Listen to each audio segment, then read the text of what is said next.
Okay student, अब हम अपने लास्ट लर्निंग आउटकम की तरफ बढ़ते हैं जो कि है different torques in synchronous motor. So student,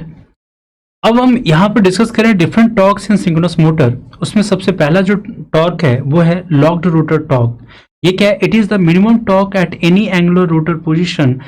that is developed with the rotor locked, that is stationary, and rated voltage at rated frequency is applied to the terminals. This torque is provided by the stator winding. ठीक है, basically क्या है, जब हमने working principle of synchronous motor discuss किया था तो मैंने वहां पे बताया था कि जो आपका इनिशियली जो आपका सिंक्रोनस मोटर होता है वो सेल्फ स्टार्टिंग नहीं होता है, आपको उसको सेल्फ स्टार्ट बनाना पड़ता है थ्रू ऑक्सिलरी मोटर या फिर डैम्पर वाइंडिंग या फिर आपका जो रिड्यूस्ड फ्रीक्वेंसी जो आपका स्टार्ट होता है, तो उससे आप अपने सिंक्रोनस मोटर को सेल्फ स्टार्टिंग बनाते हो। बट इनिशियली वो सेल्फ स्टार्टिंग नहीं होता, और उसका रीज़न क्या होता है कि जब आप एक स्टैटिक वोल्टेज अप्लाई करते हो अपने, यानी कि डीसी वोल्टेज जब अप्लाई करते हो अपने फील्ड पे, तो वो एक स्टैटिक मैग्नेटिक फील्ड प्रोड्यूस करता है। और जो आपका जो स्टेटर वाइंडिंग है उस पर जब आप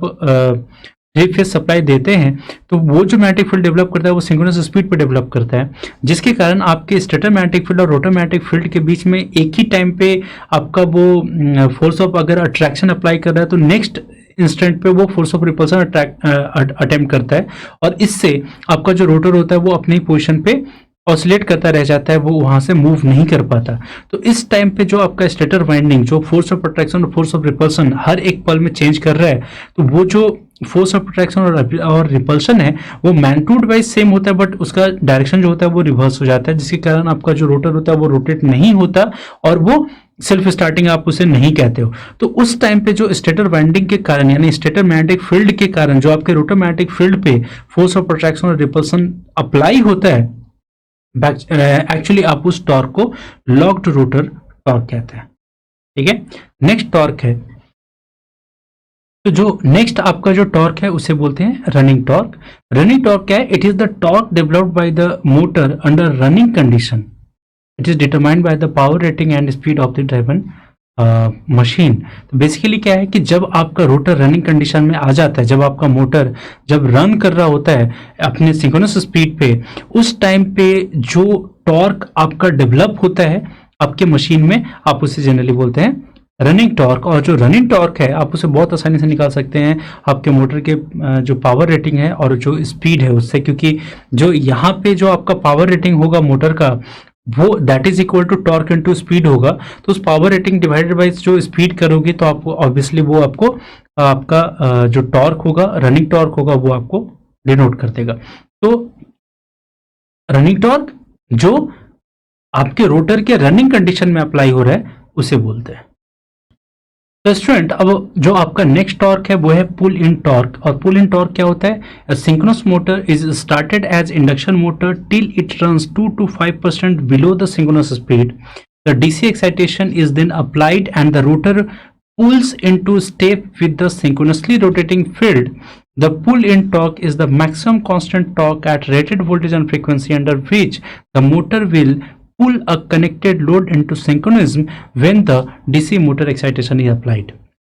बेसिकली ये क्या है कि जब आप working principle of synchronous motor discuss कर रहे थे तो वहां पे जब हमने starting methods of synchronous motor discuss किया था तो उसमें हमने ये क्या था कि जब हम क्या करते हैं अपने रोटर पे के जो पोल शू है उस पे आपने डैम्पर वाइंडिंग प्रोवाइड करवाया था, और उस डैम्पर वाइंडिंग पे इनिशियली क्या करते हैं कि इनिशियली जो आपका मोटर होता है वो इंडक्शन मोटर की तरह काम करता है, या फिर आप जो ऑक्सिलरी मोटर है आप उसके जगह पे आपने कोई इंडक्शन मोटर यूज किया। तो इंडक्शन मोटर जनरली क्या होता है आपके सिंक्रोनस स्पीड से 2 to 5% कम पे आपका रोटेट करता है। तो जब वो एज ए इंडक्शन मोटर काम कर रहा है या फिर आपका ऑक्सिलरी मोटर आपका इंडक्शन मोटर है और उसको जब वो सिंक्रोनस स्पीड के अप्रोक्सीमेट स्पीड पे पहुंचा देता है, उसके बाद जो आपका स्टेटर मैग्नेटिक फील्ड है जो कि सिंक्रोनस स्पीड पे रोटेट कर रहा है, जो रोटर है जिसपे आपने फील्ड वाइंडिंग पे डीसी सप्लाई देने के बाद जो उसका रोटर मैग्नेटिक फील्ड है वो 2 to 5% below the synchronous speed पे रोटेट कर रहा है, तो एक फेज एंगल डिफरेंस बन जाता है आपके स्टेटर मैग्नेटिक फील्ड और रोटर मैग्नेटिक फील्ड के बीच में। और इस टाइम पे जो फोर्स ऑफ अट्रैक्शन लगता है और उसके कारण जब आपका रोटर मैग्नेटिक फील्ड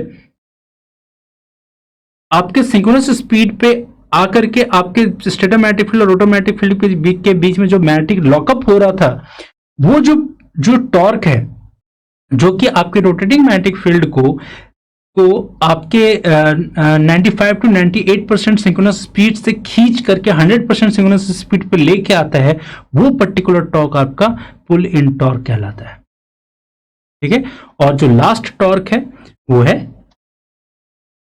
और जो आपका लास्ट जो टॉर्क है वो है pull out torque, and it is the maximum value of torque which a synchronous motor can develop at rated voltage and frequency without losing synchronism, है ना। यानी कि जो आपका सिंक्रोनस मोटर है वो at rated voltage and frequency जो maximum torque develop कर सकता है विदाउट लूजिंग सिंक्रोनिज्म, आप उसे कहते हैं pull out torque. So students, we achieved the third learning outcome, that is different torques in synchronous motor, and I hope that you have understood it very well. So let's have a knowledge check.